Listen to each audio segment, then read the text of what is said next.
நீங்க நார்மலா வேலை செஞ்சுட்டு இருக்கிறீங்க, எப்பவுமே உணராத ஒரு உணர்வு, அதாவது உங்களுடைய கையில திடீர்னு ஒரு சூடு தன்மை, ஒரு நல்ல சூடான உணர்வு, இல்ல உங்களுடைய முழு உடலும் அப்படியே நல்ல ஒரு சூடான உணர்வு நிலையில இருக்கிறத நீங்க உணர்ந்திருக்கிறீங்களா எப்பயாச்சும்? அந்த மாதிரியான உணர்வும் இந்த மாதிரியான ஒரு அறிகுறி தாங்க. மழை வருது, மழை வர்றதுக்கு முன்னாடி அந்த குளிர்ச்சியான காற்று இருக்கு பாருங்க, அது அப்படியே உங்களுடைய உடல் முழுவதையும் அப்படியே வருடி விட்டு போற மாதிரியான ஒரு உணர்வு கிட்டுங்க. அதுவும் பாத்தீங்கன்னா இந்த மாதிரியான மாற்றத்திற்கான அறிகுறிகள் தாங்க. அந்த உணர்வு ரொம்ப அதீதமான உணர்வா இருக்கும், அப்படியே நம்மளுக்கு மெய் சிலிர்க்கக்கூடிய ஒரு உணர்வா இருக்குங்க இந்த மாதிரியான உணர்வுகள்லாம். இந்த ஒரு விஷயம் பாத்தீங்கன்னா புதிய ஆற்றலை நம்மளுடைய உடலுக்குள்ளார கொண்டு செல்ற மாதிரி ஒரு உணர்வு இருக்கும். நம்மளால அதை வெளியில சொல்ல முடியாது, இந்த மாதிரியான உணர்வு அப்படின்னு நம்மளால சொல்லவே முடியாது. அந்த மாதிரி ஒரு உணர்வு இருக்கும். இது எப்படி இருக்கும் அப்படின்னு பாத்தீங்கன்னா, ஒரு புதிய ஆற்றல் உங்களுடைய உடலுக்குள்ளார போய் அதுக்கேற்ப உங்களுடைய உடல் தன்னைத்தானே சீரமைத்துக் கொள்வதற்கான அறிகுறியாக இருக்கலாங்க. புதிய ஆற்றல்னா என்னதுங்க? இந்த ஆன்மீக ஆற்றல், இறை சக்தியினுடைய ஆற்றல். சரிங்களா? இதுக்காக நம்ம புதிய முயற்சி, நம்ம தவம் பண்ணிட்டு இருக்கும் போதுதான் இது கிடைக்கும், ஏதோ ஒரு கோவிலுக்கு போனாதான் இந்த மாதிரியான உணர்வு கிட்டும் அப்படின்லாம் நினைச்சிடாதீங்க. தானாகவே இது நடக்கும். நம்ம சரியான ஆளா இருக்கும் பட்சத்துல இது தானாகவே நடக்குங்க. நம்ம இதுக்கு முன்னாடி ஒரு வீடியோல பேசியிருப்போம், எது உண்மையான தியானம் அப்படின்ட்டு. அதுல ஒரு பிச்சைக்காரனுக்கு ஞானம் கிடைச்சிச்சு இல்லைங்களா? ஒரே நாள்ல எவ்வளவு பெரிய ஞானத்தன்மைக்கு போனான். அவன் என்ன நாள்தோறும் தவம் செஞ்சானா, இல்ல என்ன பண்ணாங்க? ஒண்ணுமே கிடையாது. அங்க உள்ளம் தூய்மையாக இருந்துச்சு, அதனால அவனுக்கு அந்த ஞானத்தன்மை கிடைச்சு. ஆனா 18 வருஷம் தொடர்ந்து தவம் பண்ண ஒருத்தரால ஞானத்தன்மையை அடைய முடியல. அந்த வீடியோ பாருங்க, உங்களுக்கு அதனுடைய தன்மை என்ன அப்படிங்கிறது புரியும். தவத்தினுடைய அந்த புரிதல் கிடைக்கும் உங்களுக்கு, ஏன் அப்படின்ட்டு. அது மாதிரிதாங்க இதுவும். நம்ம நார்மலா வேலை செஞ்சிட்டு இருப்போம், அப்ப பாத்தீங்கன்னா திடீர்னு நம்மளுக்கு ஒரு உணர்வு தென்படும். சரிங்களா? அதையெல்லாம் இனிமே கவனிச்சு அப்படியே உள்வாங்குங்க, அதை ரசிங்க. உடல் சூடேறது என்ன காரணம் அப்படின்னு பாத்தீங்கன்னா, அந்த குண்டலினி சக்தி அப்படியே எழுச்சி பெறது தாங்க. குண்டலினி சக்தி எழுச்சி பெறணும் அப்படின்னா நம்ம தவம் பண்ணணும், மூலாதாரத்துல நம்மளுடைய மனசை கவனிக்கணும் அப்படிங்கறதுலாம் இல்ல. திடீர்னு கூட நம்மளுடைய உடல் அந்த குண்டலினி சக்தியை எழுச்சி பெற வைக்குங்க. சரியா? இந்த குளிர்ச்சி அப்படிங்கிறது புதிய ஆற்றல் உடலுக்குள்ளார வருது அப்படின்னு தாங்க அர்த்தம். புரிஞ்சிருக்கும்னு நினைக்கிறேன். நம்மளுடைய உடல் சூடேறும் போது நம்மளுடைய குண்டலினி சக்தி உள்ள அப்படியே எழும்புது அப்படின்னு அர்த்தம். குளிர்ச்சி உள்ள பரவும் பொழுது புதிய ஆற்றல் உடலுக்குள்ளார அப்படியே வருது, இதுதான் அர்த்தம். ரெண்டாவது விஷயம் என்னன்னு பாத்தீங்கன்னா, உடல் அசைவுகளுக்கான அதீத உணர்வு. சிலருக்கு பாத்தீங்கன்னா திடீர்னு ஒளி அதிகமா தெரியற மாதிரி இருக்கும், அதாவது வெளிச்சம் அதிகமா தெரியற மாதிரி இருக்கும். சிலருக்கு சப்தம் அதிகமா கேட்கிற மாதிரி இருக்கும். இன்னும் சிலருக்கு பாத்தீங்கன்னா வாசனைகள் பாத்தீங்கன்னா முன்பை விட வேறு விதமான வாசனைகள் உணரக்கூடிய தன்மை இருக்கும். அதுவும் பாத்தீங்கன்னா நாள்தோறும் ஏதோ ஒரு வாசனை நம்மளை பின்தொடர்ந்து வந்துட்டே இருக்கிற மாதிரி ஒரு உணர்வு கிட்டும். இது நிறைய பேர்த்துக்கு கிட்டும். ஏதோ ஒரு சப்தம் உள்ள கேட்டுக்கிட்டே இருக்கிற மாதிரி இருக்கும். இதெல்லாம் நடக்கும். இது பாத்தீங்கன்னா உங்களுடைய ஆன்மீக உணர்வுகள் அதிகரிப்பதற்கான அறிகுறி தாங்க. என்ன காரணம்னு பாத்தீங்கன்னா, நீங்க இங்க வாழக்கூடிய ஜீவராசிகளினுடைய உணர்வுகளை உணரத் தொடங்கி இருக்கிறீங்க. உங்களுடைய உடல் ஒரு புதிய அதிர்வெண்ணுக்கு, அதாவது ஹையர் வைப்ரேஷனுக்கு மாறிக்கிட்டு இருக்குங்க. அதுதான் விஷயங்க. மூணாவது விஷயம் என்னன்னு பாத்தீங்கன்னா, அப்படியே நம்மளுடைய உடல் பாத்தீங்கன்னா மின்னல் மாதிரி ஒரு டக்குன்னு ஒரு அதிர்வை ஏற்படுத்தும். இந்த உணர்வு எப்படி இருக்கும்னு பாத்தீங்கன்னா, நம்மளுடைய உடம்புல, கைகள்ல, இல்ல ஏதாவது ஒரு இடத்துல பாத்தீங்கன்னா அப்படியே கரண்ட் ஷாக் அடிச்ச மாதிரி ஒரு உணர்வு கிட்டும். ஓகேங்களா? இது நிறைய பேர்த்துக்கு நடந்திருக்கும். நம்மளுடைய உடல் பாத்தீங்கன்னா நம்ம உட்கார்ந்து இருப்போம் அமைதியா, ஆனா திடீர்னு பாத்தீங்கன்னா அது அப்படியே கிடுகிடுன்னு ஆடும். ஒரு செகண்ட் தான் அப்படியே, அதுக்கப்புறம் அது அமைதியாயிரும். இந்த மாதிரியான உணர்வு, இந்த கரண்ட் ஷாக் அடிச்ச மாதிரி இருக்கக்கூடிய இந்த மாதிரியான அறிகுறி எதை உணர்த்தக்கூடியதாக இருக்கு அப்படின்னு பாத்தீங்கன்னா, நம்ம உடல்ல இருக்கக்கூடிய அந்த 3ஆம் விழிச்சக்கரம், 3rd ஐ, இது செயல்படுவதற்கான அறிகுறிகள் தாங்க. சோ இது படிப்படியாக அது முன்னேற்றத்தை நோக்கி போயிட்டு இருக்கு. அதனாலதான் நம்மளுடைய உடல் இந்த மாதிரியான சிம்டம்ஸ் எல்லாம் கொடுக்குது. அதுதாங்க இதுக்கான அறிகுறி.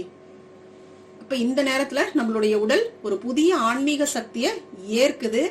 இப்ப ஏற்கும் பொழுது உள்ளுக்குள்ளார நிகழும் பொழுது இந்த மாதிரியான மாற்றங்களை உடல் நம்மளுக்கு உணர்த்துதுங்க.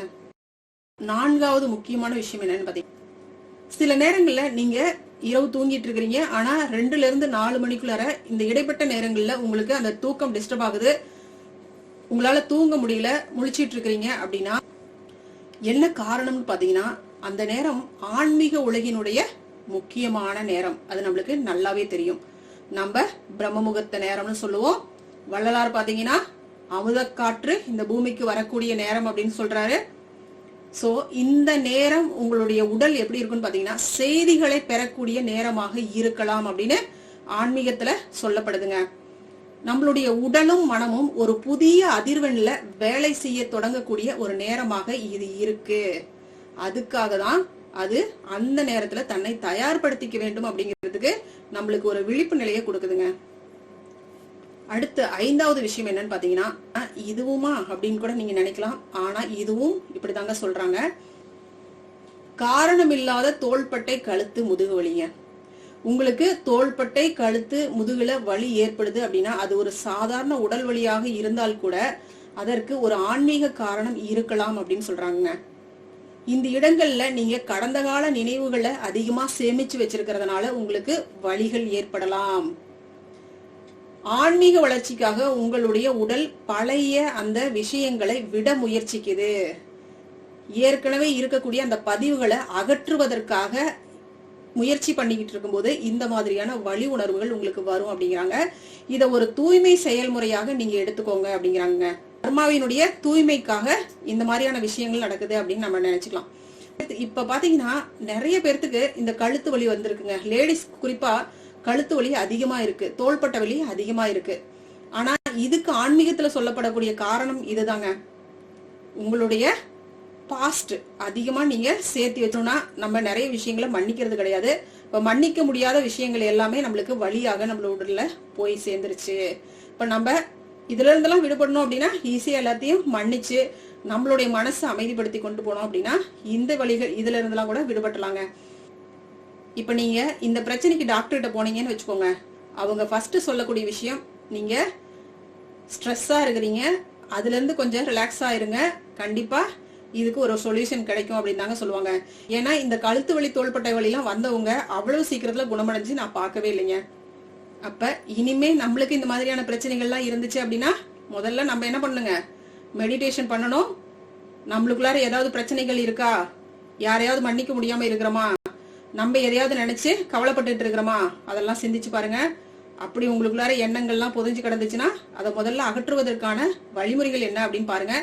நம்மளுடைய வீடியோல நிறைய கொடுத்துருக்கோம் இந்த வினைகளை எல்லாம் போக்குவதற்கு என்னென்ன பண்ணணும் அப்படின்ட்டு. அதெல்லாம் கொஞ்சம் பயிற்சி பண்ணீங்க அப்படின்னாவே இதுல இருந்து நம்ம வெளியில வந்துடலாம். அதுவும் குறிப்பா நீங்க மனம் சம்பந்தமா நம்ம வீடியோ பண்ணிருக்கோம் இல்லைங்களா, அதை கொஞ்சம் பார்த்தீங்கன்னா தெளிவு நிச்சயமா கிடைச்சிருங்க.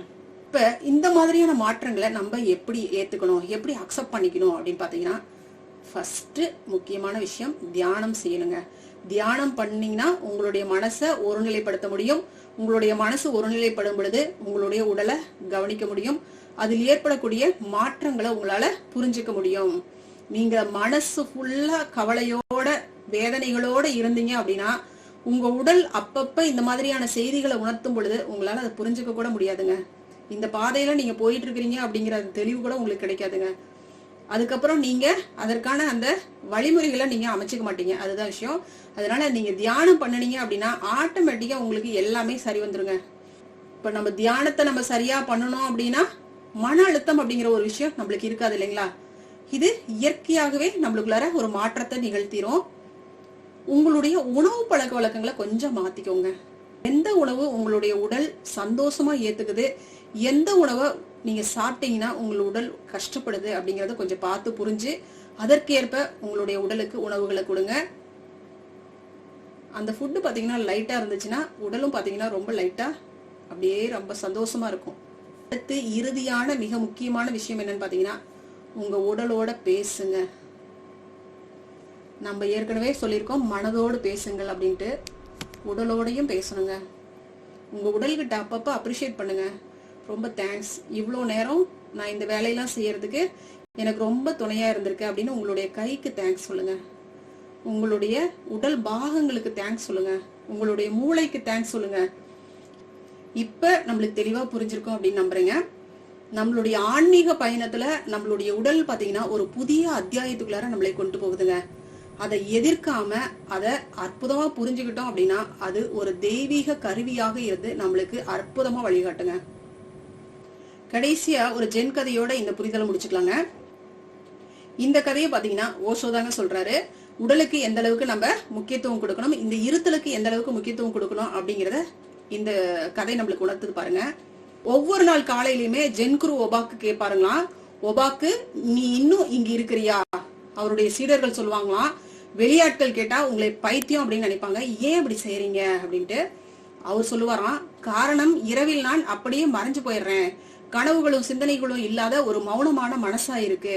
நான் எழுந்திருக்கும் போது ஒபாக்கு நீ இன்னும் இங்க இருக்கிறியா அப்படிங்கறத கேட்டு நானே எனக்கு நினைவுபடுத்திக்கிறேன். அப்படி நினைவுபடுத்த வேண்டிய நிலையில தான் நான் இருக்கிறேன். வேற யாருகிட்ட போய் நான் கேட்க முடியும்? நான் என்னத்தானே கேட்டுக்க முடியும் அப்படி. அதுக்கப்புறம் ஒபாக்கு சொல்லிக்குவாருங்களாம், ஆமாம் ஐயா, உள்ளேன் ஐயா அப்படின்னு தனக்கு தானே சொல்லிக்குவாருங்களாம். அதான் ஓஷோ சொல்றாருங்க, ஒருவருக்கு தன் மீதே ஒரு ஆழ்ந்த மரியாதை இருக்கணும்பா. இந்த மாதிரி உங்களுடைய கடவுள்கள் பெயரை மறுபடியும் மறுபடியும் நீங்க சொல்றதை விட உங்களுடைய பெயரை சொல்லி நீ இங்க இருக்கிறியா அப்படின்னு நீங்க உங்களையே கேட்பது ஒரு மிகச்சிறந்த ஒழுக்கம். மற்றவர்கள் கேட்பார்களே என்பதை பற்றி கவலைப்பட வேண்டாம், பிறகு சொல்லுங்கள் உள்ளேன் ஐயா.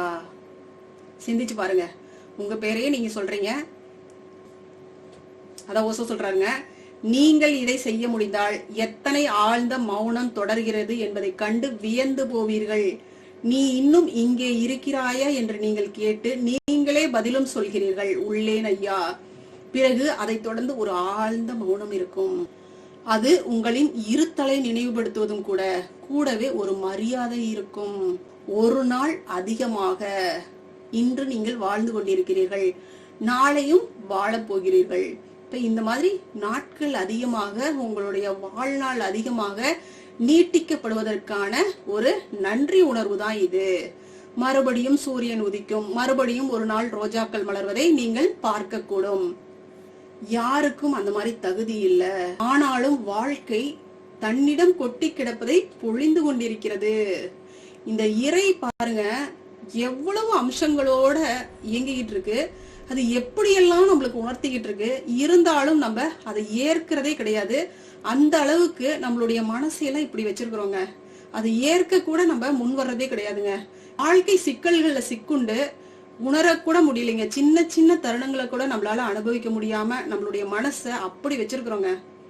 அப்ப இந்த மாதிரியான நிகழ்வுகளை அனுமதிக்கணும் உள்ளுக்குள்ளார, வாழ்க்கைக்குள்ளார அப்படின்னா கண்டிப்பாக தியானம் தியானம் தியானம். இது மட்டும்தாங்க நம்ம அடுத்த கட்ட நிலைக்கு உயர்வதற்கான ஒரு சிறப்பான செயல்பாடுங்க. எல்லாம் ரொம்ப மெனக்கிடணும் அப்படிங்கிறது கூட இல்லைங்க. நம்ம மனசை அமைதிப்படுத்தணும் அப்படின்னு நீங்க முடிவு பண்ணிட்டீங்க அப்படின்னா இறை உங்களுக்கு தானாகவே அதுக்கான வழிகளை கொடுத்துட்டே இருக்குங்க. இந்த வீடியோ நீங்க பாக்குறதுக்கான காரணங்கள் கூட நிச்சயமா அதுக்கான ஆயத்த வேலைகளை உங்களுக்குள்ளார இறைநிலை கொடுக்குது அப்படிங்கிறது தாங்க அர்த்தம். வாழ்க வளமுடன். நன்றி. அருட்பேராற்றலின் அன்பு கருணையினால் நாம் அனைவரும் நல்ல உடல் நலம், நீலாயுள், நிறை செல்வம், உயர்ப்புகள், மெய்ஞானத்தோடு நல்லதொரு வாழ்க்கையை நலமுடனும் வளமுடனும் ஓங்கி வாழ்வோம். வாழ்க வளமுடன். நன்றி.